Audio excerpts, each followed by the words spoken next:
Olá, bom dia, seja bem-vindo à Escola Bíblica Alameda e nós estamos falando a respeito de novos começos e valores eternos. E dentro dessa série estamos falando a respeito do Sermão do Monte. Nas semanas anteriores falamos a respeito do capítulo 5 de Mateus a partir do versículo 3.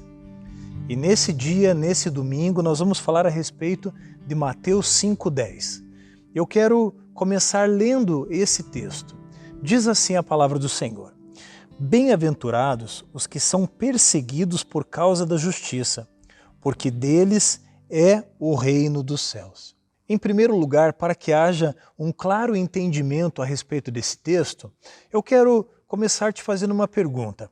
Quem são esses perseguidos? Porque a Bíblia vai dizer que bem-aventurados os perseguidos, ou seja, felizes são aqueles que são perseguidos.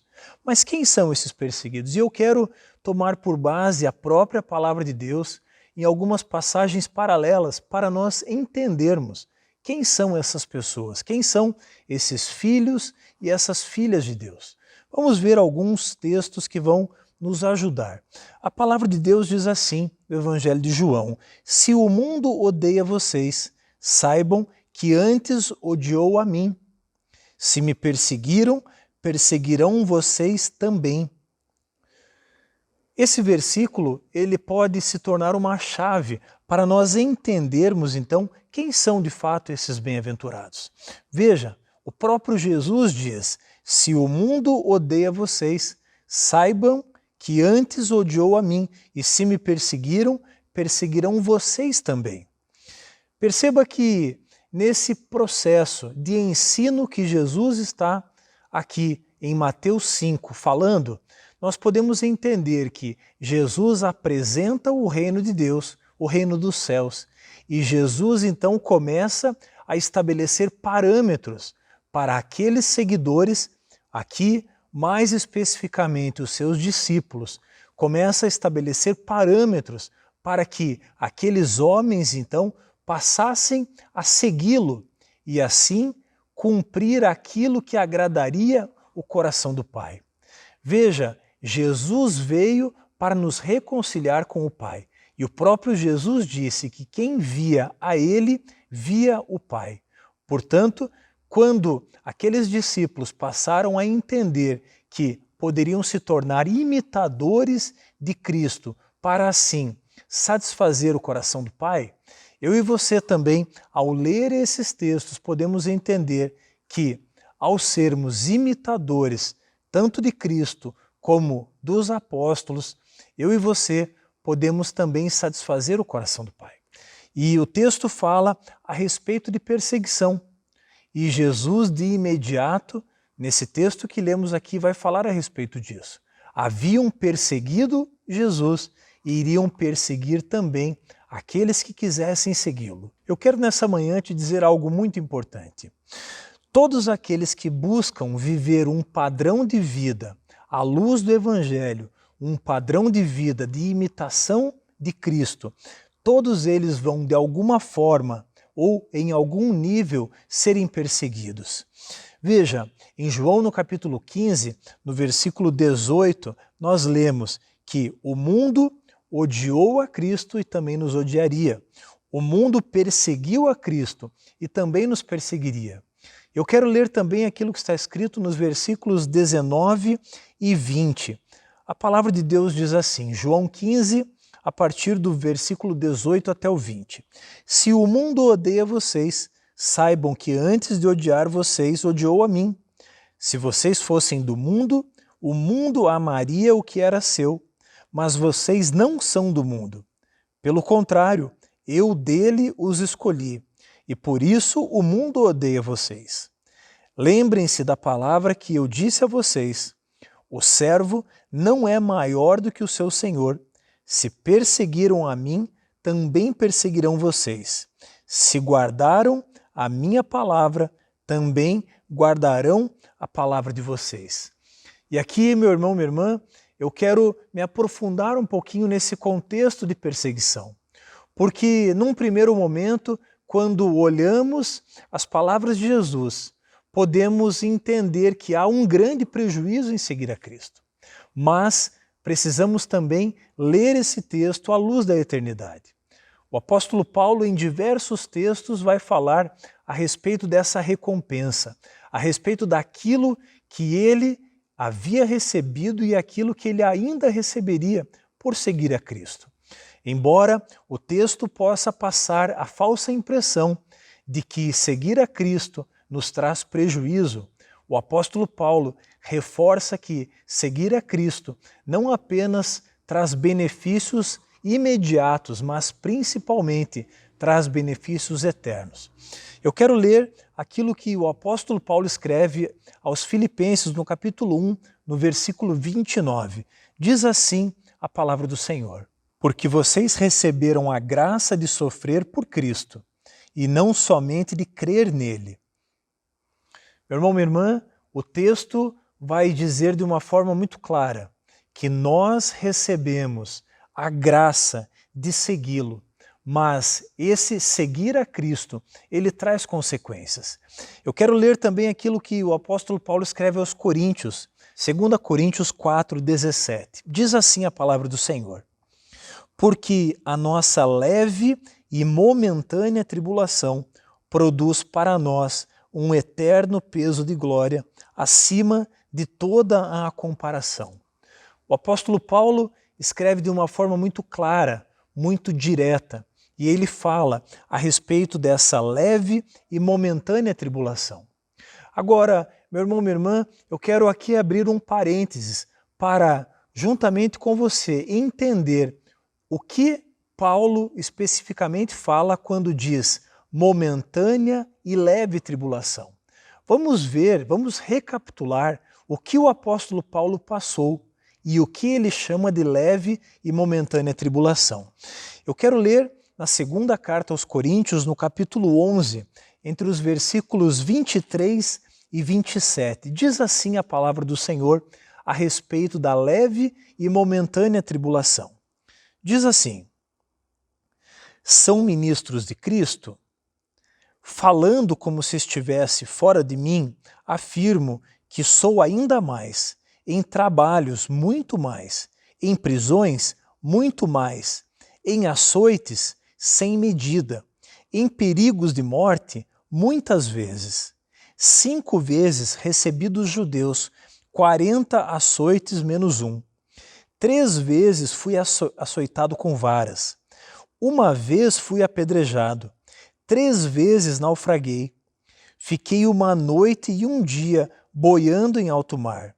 Em viagens, muitas vezes, em perigos de rios, em perigos de assaltantes, em perigos entre patrícios, em perigo entre gentios, em perigos na cidade, em perigos no deserto, em perigos no mar, em perigos entre falsos irmãos, em trabalhos e fadigas, em vigílias muitas vezes, em fome e sede, em jejuns muitas vezes, em frio e nudez.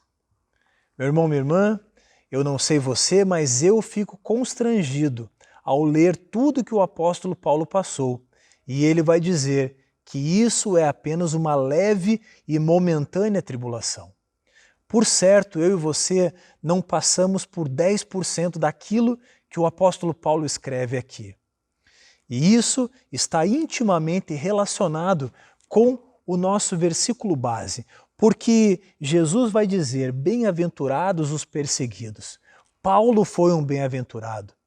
Eu e você também somos bem-aventurados, porque é impossível dissociar o cristianismo da perseguição. Por isso, nessa manhã, eu quero que você se sinta encorajado a viver o Evangelho de uma forma muito real, muito prática. E se as perseguições vierem, e elas virão, que você possa se manter firme, porque, assim como diz a palavra de Deus, o reino dos céus é meu e seu, à medida que perseveramos no anúncio do Evangelho, à medida que vivemos esse Evangelho de forma profunda. O texto é muito claro, Mateus 5,10. Bem-aventurados os que são perseguidos por causa da justiça, não da nossa justiça, mas da justiça de Deus, porque deles é o reino dos céus. Pois bem, após esse panorama a respeito dos perseguidos, a respeito dessa perseguição vinculada ao Evangelho, eu quero trazer luz a respeito dessa outra palavra, porque o texto vai dizer: bem-aventurados os que são perseguidos por causa da justiça. Meu irmão, minha irmã, que justiça é essa? Vamos entender um pouco mais a respeito dessa justiça bíblica. A justiça bíblica é aquela justiça que é derramada por Deus no momento em que eu e você entregamos a nossa vida a Cristo. Não é uma justiça própria, também não é a justiça terrena, a justiça de um país. Não, é a justiça de Deus que, apesar de nós não sermos merecedores de sermos justificados pela graça, eu e você recebemos essa graça por misericórdia e por isso somos justificados, ou seja, recebemos a justiça do céu. A justiça de Deus é o próprio Evangelho, que traz salvação, que traz cura, que traz libertação e que nos prepara para essa vida e especialmente para a nossa vida eterna junto de Cristo. A perseguição, como eu disse anteriormente, é uma marca do cristianismo. Eu e você, em algum momento, seremos perseguidos, zombados, ridicularizados. E aqueles que ainda não conhecem a Cristo, eles não vão entender a maneira como vivemos, não vão entender os valores que regem a nossa vida. E justamente por essa falta de discernimento, essa perseguição virá. Mas há um consolo, há um refrigério da parte de Deus. Eu e você somos chamados de bem-aventurados. Eu e você recebemos o reino de Deus como promessa. E algo precioso que precisa ser destacado aqui nesse momento é justamente a nossa postura diante da perseguição. Eu e você fomos alcançados pela graça. O amor de Deus foi derramado sobre o nosso coração. E por isso, mesmo em meio à tribulação, mesmo em meio à perseguição, Deus espera que a nossa atitude para com o próximo seja de amor. A Bíblia vai dizer, Jesus, quando questionado a respeito de qual era o maior mandamento, Jesus vai dizer: ame a Deus sobre todas as coisas. E após amar a Deus sobre todas as coisas, ame o próximo como a ti mesmo. E esse é um versículo muito importante para associarmos com Mateus 5,10, porque independente da perseguição, independente das tribulações, eu e você somos chamados a amar a Deus sobre todas as coisas e especialmente amar o próximo como a nós mesmos. E palavras de Jesus também vão falar a respeito desse amor, a respeito de amar os nossos inimigos, amar aqueles que nos perseguem também. Eu quero destacar também aquilo que está registrado no Evangelho de Mateus, no capítulo 10, no versículo 34. São palavras de Jesus. Jesus disse assim: não pensem que eu vim trazer paz, mas espada, pois vim causar divisão entre o homem e seu pai, entre a filha e a sua mãe, e entre a nora e a sua sogra. Através desse versículo, Jesus deixa claro que a perseguição viria, a divisão viria, mas, acima de todas as coisas, precisaríamos amar a Deus, a sua justiça, o seu reino, o Evangelho de Jesus, acima de todas as outras coisas. Eu quero, nesse momento, fazer um comparativo, através de alguns textos bíblicos, a respeito do entendimento daquilo que nós destacamos aqui, a palavra perseguição. Eu quero destacar aqui dois textos do Antigo Testamento que dão a ideia de perseguição à luz do Antigo Testamento. Eu quero ler aquilo que está escrito em Jeremias, no capítulo 15, versículo 15. Diz assim a palavra do Senhor: ó Senhor, tu o sabes, lembra-te de mim, ampara-me e vinga-me dos meus perseguidores. Não permitas que, por causa da tua longanimidade, eu seja arrebatado. Fica sabendo que, por causa de ti, tenho sofrido afrontas. Aqui, meu irmão, minha irmã, o profeta Jeremias vai trazer à luz uma realidade. A realidade que nós já estamos falando, a realidade de que aqueles que escolhem seguir a Deus em determinado momento da vida serão perseguidos. Um outro texto da palavra de Deus é Salmos 10, no versículo 2. Diz assim a palavra do Senhor, Salmos 10, 2. Com arrogância os ímpios perseguem os pobres, que eles sejam apanhados nas ciladas que armaram.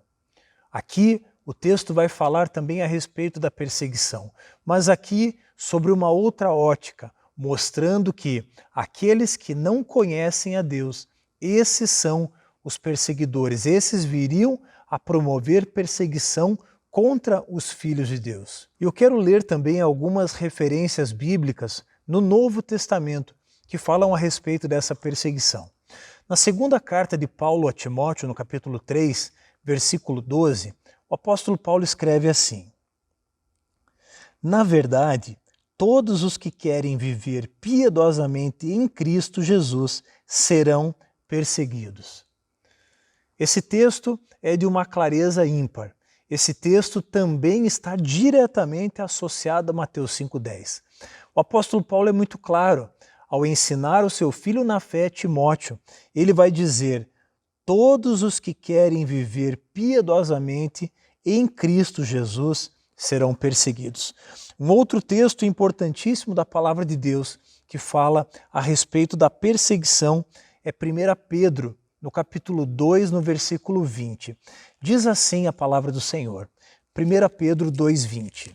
Pois que glória há, se pecando e sendo castigados por isso, vocês o suportam com paciência?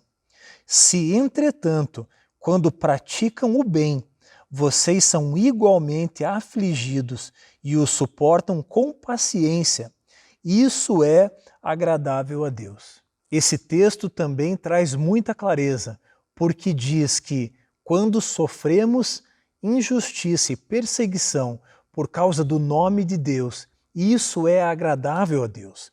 Assim como diz o apóstolo Paulo, isso traz um peso de glória, isso revela a graça e o favor de Deus. Meu irmão, minha irmã, eu quero concluir a aula de hoje fazendo referência a esse livro, O Custo do Discipulado, do pastor Jonas Madureira. Esse é um livro precioso, é um livro que, embora não fale especificamente a respeito do Sermão do Monte, ele traz à luz o custo do discipulado, o custo de seguir a Jesus. E está totalmente alinhado com a aula de hoje. Por isso, fica a sugestão de leitura para você, O Custo do Discipulado.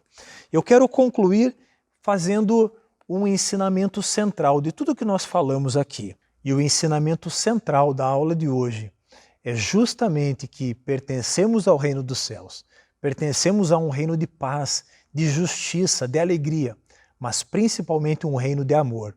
E por isso, eu e você somos chamados a oferecer amor a todas as pessoas, inclusive aqueles que nos perseguem. E eu me despeço de você nesse momento, te desejando um domingo abençoado, que você nesse dia possa prestar o melhor culto a Deus e que você tenha uma semana abençoada, cheia do amor e da graça do nosso Senhor Jesus. E na próxima aula, no próximo domingo, falaremos a respeito de Mateus 5,11. Diz assim a palavra do Senhor: Bem-aventurados sois vós, quando vos injuriarem e perseguirem, e mentindo, disserem todo o mal contra vós por minha causa. Esse é o tema da nossa próxima aula. Deus te abençoe e até lá.